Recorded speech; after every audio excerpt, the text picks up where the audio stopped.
بسم الله الرحمن الرحيم. النهارده هنعمل مع بعض كيكه سريعه باتنين بيضه. اول حاجه هنعملها هنحط البيض في الخلاط. بسم الله الرحمن الرحيم. هنحط البيض في الخلاط وهنحط عليه الزيت، نص كوبايه زيت. بسم الله الرحمن الرحيم. وهنحط عليه كوبايه سكر. بسم الله الرحمن الرحيم. كله على بعضه في الخلاط، وهنحط معاه الفانيليا.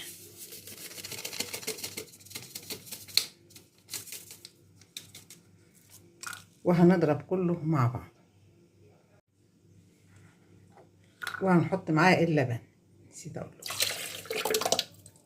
كله مع بعضه كده هنضربه في الخلاط.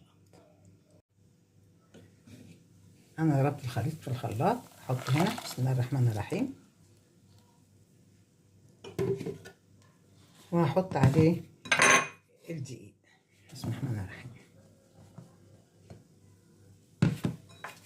هحط معاه البيكنج باودر.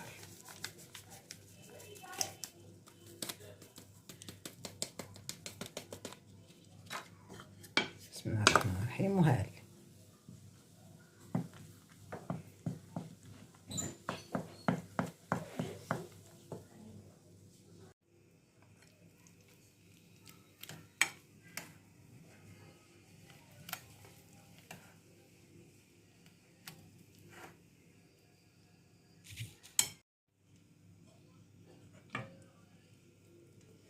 نرفع لفوق كده ايدينا علشان الهواء يدخل في العجينه.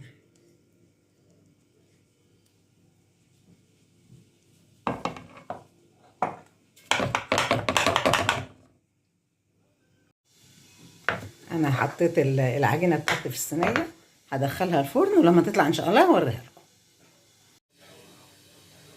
الكيكه بتاعتي طلعت اهي، شايفين؟ اسفنجيه خالص، طريه، شايفين اهي، وسهله.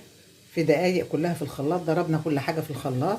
يا رب تكون عجبتكم. كان عجبك الفيديو متنسيش تعملي لي لايك وتشترك في القناه وتفعلي الجرس عشان يوصل لك كل جديد. مع السلامه.